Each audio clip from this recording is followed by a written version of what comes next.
நீங்கள் தவறவிட்ட எபிசோடுகளை இப்பொழுதே காணுங்கள் உங்கள் Tandivan.com மற்றும் Tandivan யூடியூப் சேனலில்.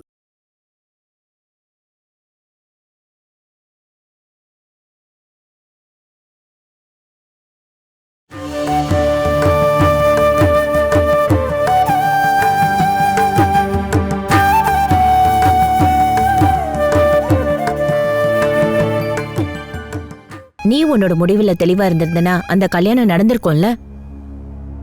அவன் உயிரோட இருக்கானான்னு தெரியாம எப்படி நடக்கும்?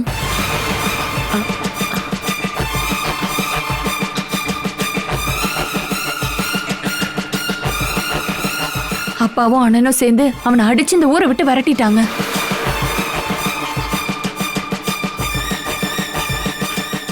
இது எல்லாத்தையும் மனசுல வச்சுக்கிட்டு நீ எதுக்காக இந்த கல்யாணத்துக்கு ஒத்துக்கிட்ட? என் பையனை ஏமாத்தணுமா? நான் யாரையும் ஏமாத்த மாட்டேன். ஒருத்தரை மனசுல வச்சுக்கிட்டு இன்னொருத்தர் கூட வாழ்றதுக்கு பேரு என்னன்னு சொல்லுவாங்கம்மா? அட்ஜஸ்ட்மெண்ட். இப்படிதானே இப்ப எல்லா இடத்துலயும் நடக்குது. எல்லா புருஷன் பொண்டாட்டியும் இப்படிதான் இருக்காங்கன்னு உன்கிட்ட யார் சொன்னது? கஜேந்திரன் இதுக்கு முன்னாடி எந்த பொண்ணையும் காதலிக்கலன்னு உங்களால சொல்ல முடியுமா என்ன? இல்ல, சரிதானே? உண்மையான பாசம் இல்லாம எப்படி ஒரு பொம்பளையாலையும் ஆம்பளையாலையும் புருஷன் பொண்டாட்டிய சேர்ந்து வாழ்ந்து காட்ட முடியும்? கஜேந்திரனோட அப்பா பொண்டாட்டி பிள்ளைங்க எல்லாம் வேண்டான்னு சொல்லிட்டு இன்னொரு பொண்ணு கூட போன கதை எல்லாமே நானும் கேள்விப்பட்டிருக்கேன். அது உங்க மேல வச்சிருந்த பாசத்தாலதான்னு தயவு செஞ்சு என்கிட்ட சொல்லாதீங்க. நான் மனசார ஒருத்தனை காதலிச்சேன், உடம்பால ஒன்றும் இல்லை. அந்த விஷயத்தை பொறுத்த வரைக்கும் கண்டிப்பா நீங்க என்ன நம்பலாம்.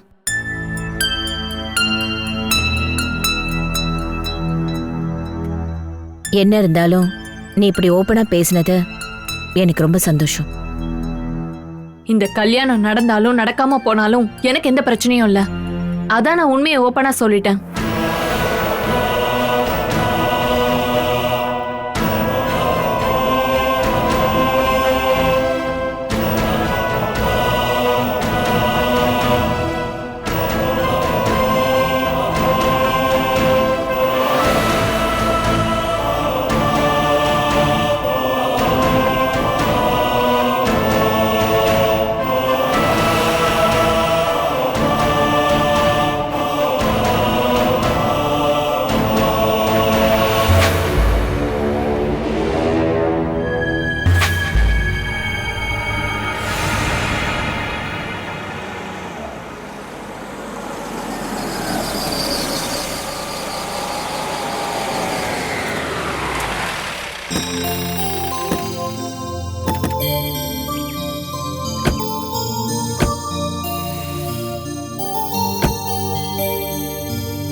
அம்மா நில்லுங்க. அம்மா இது வரைக்கும் எதுவும் சொல்லலையே. நான் என்ன சொல்லணும்? அம்மா இப்பதான் ஃபர்ஸ்ட் டைம் தாராவை பார்க்குறீங்க. உங்களுக்கு பிடிச்சிருக்கா இல்லையான்னு சொல்லலாம்ல? எனக்கு பிடிக்கவே இல்லை.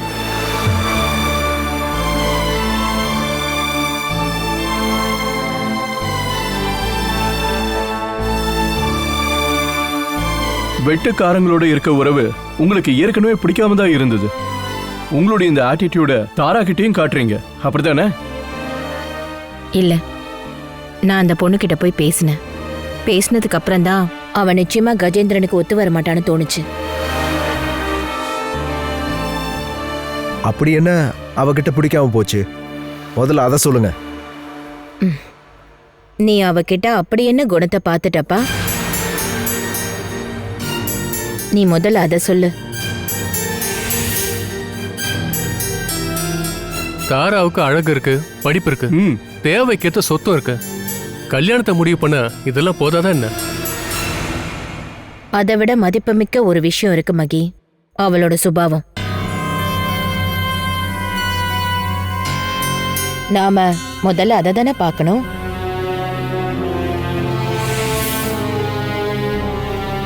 அம்மா, அப்படி என்ன குணாதிசயத்தை அவகிட்ட பார்த்துட்டீங்க? நான் தான் சொன்னேன்ல, தாரா கிட்ட நான் டீட்டெயிலா பேசிட்டேன்னு. இப்ப என்ன சொல்ல வரீங்க? நான் சரியில்லை அப்படின்னு அவ உங்ககிட்ட சொன்னாளா? அப்படி யாராவது சொல்லுவாங்களா கஜா? அப்படின்னா நீங்க அவளை கணிச்சு நீங்க புரிஞ்சுக்கிட்டீங்களா? இல்ல அவ முகத்துல எழுதி வச்சிருக்கா? தேவையில்லாம எதேதோ சொல்லி என் வாழ்க்கையை கெடுக்கத்தான் நீங்க முயற்சி பண்றீங்க. உன் வாழ்க்கை வீணா போயிடக்கூடாதுன்னு நினைச்சுதான் நான் இதை உன்கிட்ட சொல்லிட்டு இருக்கேன். அம்மா நீங்க என்னதான் சொல்ல வரீங்க? நிச்சயம் பண்ண கல்யாணத்தை வேண்டாம்னு சொல்ல வரீங்களா? நிச்சயம் பண்ணதுக்கு அப்புறம் கூட வேண்டான்னு சொல்லலாம். ஆனா கல்யாணம் நடந்ததுக்கு அப்புறம் அப்படி சொல்ல முடியாது. இருந்தாலும் இந்த கல்யாணத்தை வேண்டான்னு சொல்றது என்னால முடியாது. கஜா, வாழ்க்கை ஒரு தடவை தான் வரும். நம்மளோட வாழ்க்கையை அனுசரிச்சு கல்யாணமும் வாழ்க்கையில ஒரு தடவை தான் வரும்.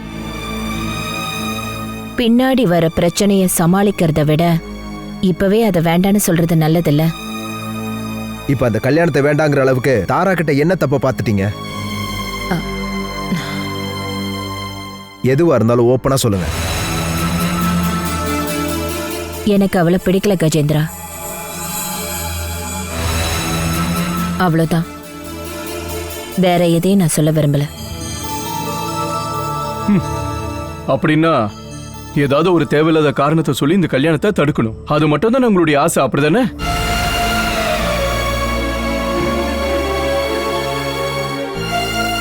நீங்க அதை எதிர்த்தாலும் கஜேந்திரனுக்கு பிடிச்சிருந்தா நாங்க எல்லாரும் அந்த கல்யாணத்தை எடுத்து நடத்த தான் போறோம்.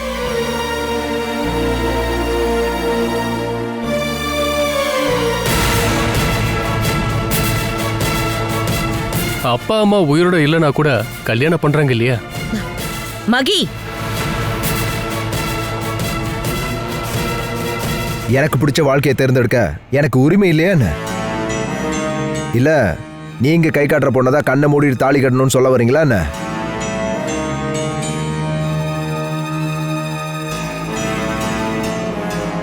சரி, உங்க இஷ்டப்படி அது நடக்கட்டும்.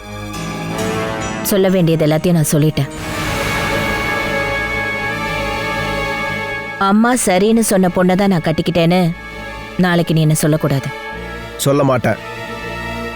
நீங்க வேணான்னு சொன்ன பொண்ணையே கல்யாணம் பண்ணி நான் சந்தோஷமா வாழ்ந்து காட்ட தான் போறேன். அதை பார்த்தாலே எனக்கு போதும் Gajendra.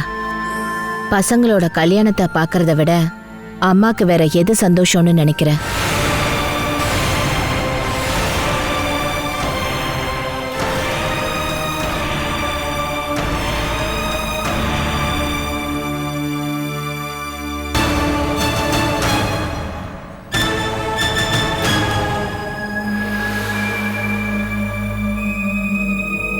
Sub collector Premachandran and family, அதை எழுதிக்கோங்க. பிரேமச்சந்திரனா? ஆ, என் சித்தியோட புருஷனோட தங்கச்சியோட பையனோட பொண்டாட்டியோட தங்கச்சியை தானே பிரேமச்சந்திரன் கல்யாணம் பண்ணிருக்காரு. நான் உங்ககிட்ட சொன்னதெல்லாம் மறந்துட்டீங்களா என்ன? இப்படி தூரமா இருக்கிற சொந்தத்துக்கெல்லாம் போகணுமா? இப்ப எதுக்கு இந்த மாதிரி பேசுறீங்க? நம்ம ஃபேமிலில ஒரு சப் கலெக்டர் இருந்தா நமக்குமே அது நல்லது தானே. ஆமா, இப்ப அவர் எந்த ஊர்ல இருக்காரு? அது எனக்கு தெரியாது. திவ்யாவை கல்யாணம் பண்ணும்போது அவர் சப் கலெக்டரா இருந்தாரு, அது மட்டும்தான் எனக்கு தெரியும். சரி, அவர் எப்படியாவது கண்டுபிடிச்சிடலாம். பிரேமச்சந்திரன். வேற யார் இருக்காங்க? வேற லிஸ்ட் இன்னும் முடியலையா ராஜா? எங்க இப்பதான் ஆரம்பிச்சிருக்கோம். அங்க பாமாவும் லிஸ்ட் ரெடி பண்ணிட்டு இருக்கா. அவளுக்கு ரிலேஷன்ஸ் ஃப்ரெண்ட்ஸ்னு நிறைய பேர் இருக்காங்கடா. என் சொந்தக்காரங்களை மட்டும் கூப்பிட்டேன்னு வைங்க, அவங்க வந்தா கல்யாண கூட்டம் மாதிரியே இருக்கும். அதனால எனக்கு க்ளோஸா இருக்கிற சொந்தக்காரங்களை மட்டும் தான் கூப்பிடுறேன். இதெல்லாம் ஒரு பக்கம் நடக்கணும் ராஜு. இதெல்லாம் இப்ப நமக்கு பெரிய விஷயம் இல்ல. அவளை கூடிய சீக்கிரம் இங்க இருந்து அனுப்பணும்னு அம்மா கிட்ட நம்ம சொல்லணும். அனுப்புறதா அம்மா ஒத்துக்கிட்டாங்க தானே, வேற என்ன பிரச்சனை? சொன்னா போதுமா? அனுப்பணும் இல்லையா? நாம கவனம் செலுத்தல அப்படின்னா நாளைக்குன்னு சொல்லி அம்மா அதை கண்டினியூ பண்ணிக்கிட்டே போவாங்க. ஆனா இப்போ கம்பெனிக்கு கூட்டிட்டு போக வேற ஆரம்பிச்சிட்டாங்க, அத முதல்ல நிறுத்தணும். ஸ்ரீயோட வீட்டுக்கு போறதால கம்பெனிக்கு அவளால போக முடியாதுல்ல. அப்ப உடனே அனுப்பணும்னு நாம அம்மா கிட்ட சொல்லிடலாம். நாம எதுக்கு நாளைக்கு போய் சொல்லணும்? நாம இப்பவும் போய் சொல்லலாம். சில விஷயத்தை நம்ம சொல்றதுக்கும் செய்யறதுக்கும் நாம லேட் பண்றதுதான் நாம பண்ற தப்பு. நாம இனிமே ஒரு தப்பும் பண்ணக்கூடாது. ராஜுவா,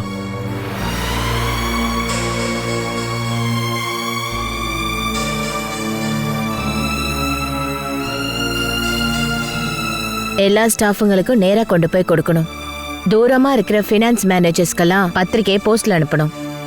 இது எல்லாத்தையும் முரளிதரன் நீங்க தான் பாத்துக்கணும். ஓகே.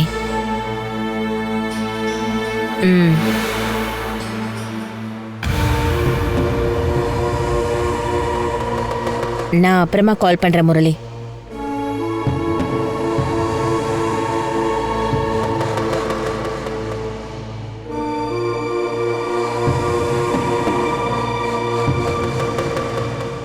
நாங்க ஒரு விஷயம் பேசலாம்னு வந்திருக்கோம். அதுக்கு என்கிட்ட பெர்மிஷன் வாங்கணும்னு அவசியம் இல்ல.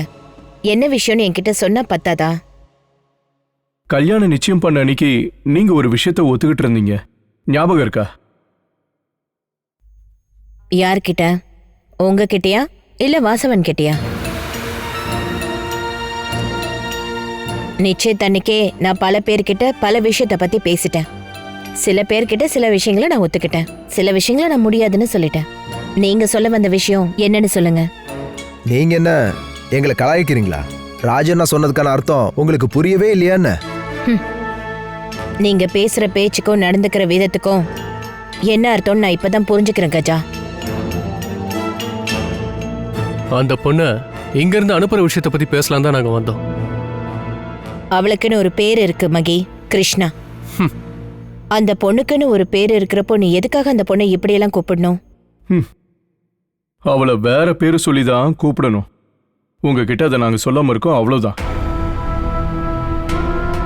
கல்யாணம் நெருங்குறப்போ நான் அவளை எங்கேயாவது கொண்டு போய் விட்டுடுறேன்னு உங்ககிட்ட சொல்லிட்டேன்ல. கல்யாணத்துக்கு இன்னும் நமக்கு 10 நாள் மட்டும்தான் இருக்கு. சொந்தக்காரங்களா இங்க வரும்போது அவ இங்க இருக்கவே கூடாது. இந்த வீட்டுக்கு கல்யாணத்துக்கு எந்த சொந்தக்காரங்க 10 நாளைக்கு முன்னாடி வரப்போறாங்க மகி? நீங்க அவளை வீட்டை விட்டு அனுப்பணும்னு நினைக்கிறீங்களா? இல்ல தேவையில்லாத காரணத்தை சொல்லி அவளை இங்க இருக்க வைக்க பாக்குறீங்களா? உங்களுக்கு தெரியாம எந்த பிளானையும் நான் பண்ண விரும்பல. கிருஷ்ணாவை ஸ்ரீ வீட்டுக்கு அனுப்புனா போதும்ல. அவளை என்னைக்கு அனுப்பணும்னு நீங்களே சொல்லிட்டா நல்லது. இன்னைக்கு எதுக்கு லேட் பண்ணணும்? இன்னைக்கு முடியாது, நாளைக்கு அனுப்பிடலாம். என்ன ஓகேவா?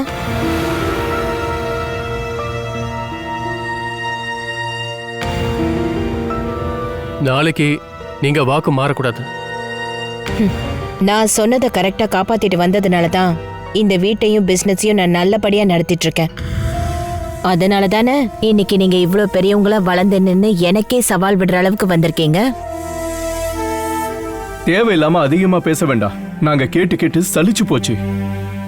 அம்மாவும் சலிச்சு போயிட்டேன்னு நீ ஓப்பனா சொல்லலாமே ராஜு. நீங்க அர்த்தத்தை அந்த மாதிரி புரிஞ்சுக்கிட்டீங்கன்னா அப்படியே இருக்கட்டும். என்ன இருந்தாலும் நாளைக்கு அவ இங்க இருக்க கூடாது. வாங்க மகினா.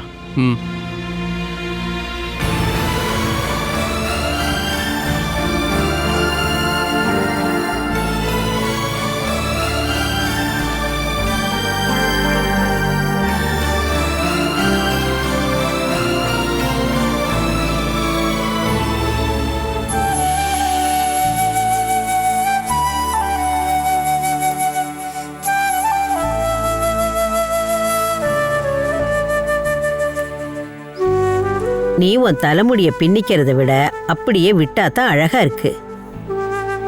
கார்ல போகும்போதும் ஆபீஸ்க்கு போகும்போதும் அப்படி போனா சரியா இருக்காது பாட்டி. ஐயோ பாட்டி, உங்களுக்கு மத்தியானம் சாப்பிட எதுவும் எடுத்து வைக்கலையே? அத பத்தி நீ ஒன்னும் கவலைப்பட வேண்டாம். எனக்கு பசிச்சா நானே போட்டு சாப்பிட்டுக்குவேன். எடுத்து வச்சாதான் நீங்க கொஞ்சமாவது எடுத்து போட்டு சாப்பிடுவீங்க. நான் எடுத்து வைக்கலனா அவ்வளவுதான். பசி எடுக்கணும் இல்லம்மா. பசிக்காம சாப்பாடை சாப்பிட்டா உடம்புக்கு தான் கேடு. அப்படிலாம் நீங்க சொல்லவே கூடாது. இன்னைக்கு எல்லாத்தையும் நீங்க சாப்பிடணும், புரிஞ்சுதா?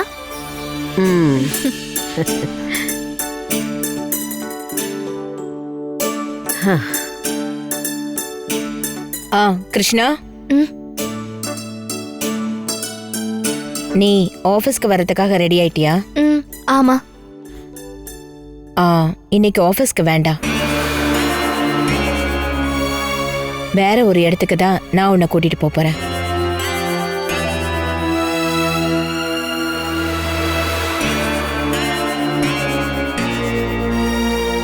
உன்கிட்ட இருக்கிற கொஞ்சம் ட்ரெஸ் எல்லாம் எடுத்து பேக் பண்ணிக்கோமா. கொஞ்ச நாளைக்கு எடுத்து வச்சுக்கோ.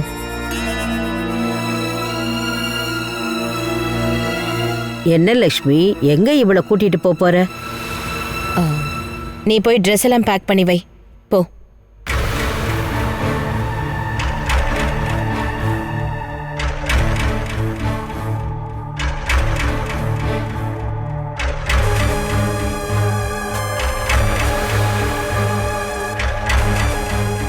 நான் கேட்டுக்கிட்டே இருக்கேன். அவளை எங்க கூட்டிட்டு போற? தெரிஞ்ச வீட்டுக்கு தாம்மா. அந்த இடம் எதுன்னு தான் நானும் கேக்குறேன். எங்க கூட்டிட்டு போனா என்னம்மா? என் கூட தானே அவ வரா. அதெல்லாம் சரிதாம்மா, இருந்தாலும் எங்க இருக்க போறான்னு தெரிஞ்சுக்கணும்ல. கஜேந்திரனோட கல்யாணம் நடக்க போதில்ல, அதுக்கு முன்னாடி இவ கொஞ்ச நாளைக்கு இங்க இருக்க கூடாதுன்னு வாசவன் வீட்டு ஃபேமிலி கண்டிஷன் போட்டிருக்காங்க. அவங்க அப்படி சொன்னதுக்கு நான் அன்னைக்கு ஒத்துக்கிட்டேன். அது என்னம்மா அப்படி ஒரு கண்டிஷன்? இவ இங்க இருக்கிறதுனால அவங்களுக்கு என்ன சிரமம்? ரெண்டு சைட்ல இருந்தும் நிறைய சொந்தக்காரங்க வருவாங்கல்லம்மா. யாரு என்னன்னு 100 கேள்வி வரும். இதுக்கெல்லாம் நம்ம பதில் சொல்லி ஆகணும்ல. இவ இங்க வந்து ரொம்ப நாளாச்சுல்ல லட்சுமி. ஊர்ல இருக்கிறவங்களுக்கும் சொந்தக்காரங்களுக்கும் இந்த விஷயம் தெரியாமையா இருக்கும்? அந்த மாதிரி ஒரு காரணத்தை சொல்லி அவளை இங்க இருந்து அனுப்புறது நல்லதா? சரி விடு, இவளை அப்படி எங்க நாடு கடத்தி கூட்டிட்டு போற? இவளை நாடு கடத்தலம்மா, நம்ம ஸ்ரீயோட வீட்டுக்கு தான் இவளை கூட்டிட்டு போறேன். ரொம்ப சரி, அதுதான் சரியான இடம். கிருஷ்ணாவை பார்த்தாலே ஸ்ரீகுட்டி வெட்டி கொல்லலாங்கிற அளவுக்கு கோபத்தோட இருக்கிறா. அதெல்லாம் அன்னைக்கு அவ மேல அந்த கோவத்தினால அப்படி பண்ணிட்டா. இன்னைக்கு அதெல்லாம் போயிடுச்சுமா. நேத்து அவ தான் ஃபோன் பண்ணி என்கிட்ட இந்த விஷயத்தையே சொன்னா, அவளை இங்க கொண்டு வந்து விடுன்னு. இருந்தாலும் எதுக்கு லக்ஷ்மி கண்ட இடத்துக்கு இவளை அனுப்பி வைக்க நினைக்கிற? அது ஒன்றும் கண்ட இடம் இல்லம்மா, என்னோட பொண்ணு வீட்டுக்கு தானே அனுப்புறேன்.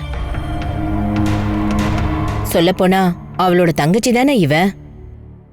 அப்படித்தான் அவ கிருஷ்ணாவை பார்க்கறாளா என்ன? அன்னைக்கு நடந்த சம்பவத்தை நீ நேர்ல பார்க்கல. அதெல்லாம் அன்னைக்கு நடந்த சம்பவமா? அது மட்டும் இல்லாம கொஞ்ச நாளைக்கு தானே இருக்க போறா. கல்யாணம் முடிஞ்சதும் நான் அவளை இந்த வீட்டுக்கு கூட்டிட்டு வந்துடுவேன். இருந்தாலும் இது உனக்கு தேவையில்லாத விஷயம் லக்ஷ்மி. ஃபங்க்ஷன் நடக்கும்போது நாம இங்க இருக்கக்கூடாதுன்னு நினைச்சு நம்மளை அனுப்புறாங்களேன்னு அவ எவ்வளவு வருத்தப்படுவான்னு நீ யோசிச்சு பாத்தியா? நான் யாரோட வருத்தத்தை தான் பார்க்க முடியும்? உங்களோடதையா? இல்ல யாரோ பெத்த பொண்ணு மேலையா? என்னோட பசங்க மேலையா? இல்ல என் சொந்தக்காரங்க மேலையா? மத்தவங்களோட கோவம் சங்கடம் இதெல்லாம் தாங்கிக்கிறதுக்கு நான் என்ன சுமை தாங்கியா? சொல்லுங்கம்மா. மனசும் உடம்பும் எனக்கும் இருக்குமா. வலி வேதனை எல்லாமே எனக்கும் வருமா. ஆனா நான் அதை யார்கிட்டயுமே சொல்றதில்ல. நீ கோவப்படுவேங்கிறதுக்காக நான் இதை சொல்லல. அந்த பொண்ணோட மனசையும் பாருன்னு தான் சொல்றேன். அவளுக்காக பேசுறதுக்கோ கேட்கறதுக்கோ அவ போக எந்த இடமும் இல்லை. இந்த மாதிரி அவளை எங்கேயும் அலைய விடக்கூடாதுன்னு தாம்மா சொல்றேன்.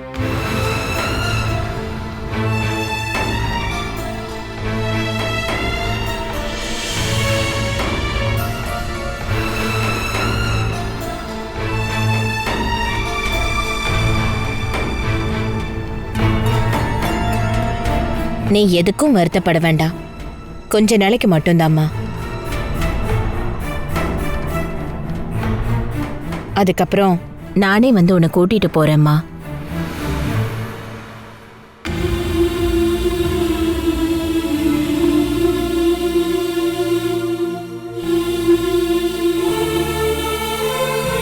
நீ கவலைப்படாம போயிட்டு வாமா.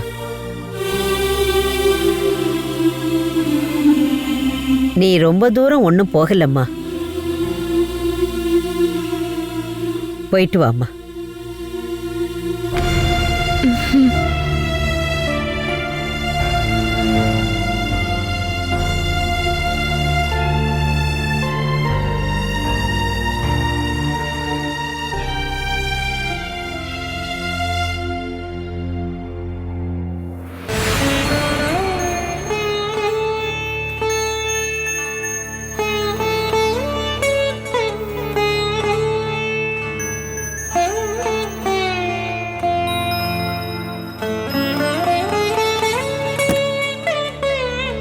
ஆ பேகை டிக்கில் எடுத்து வைமா. வா.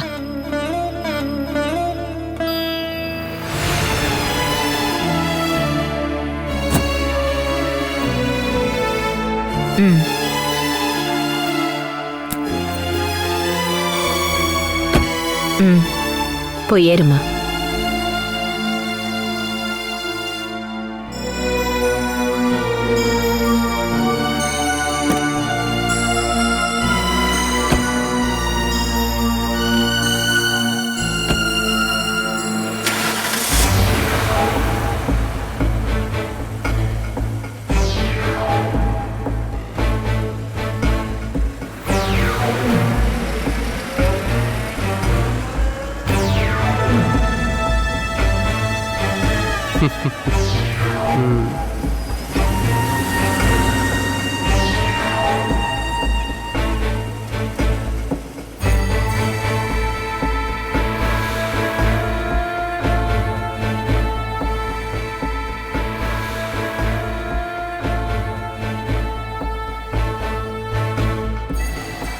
Catch us on TV, Tandivan.com, Facebook and YouTube.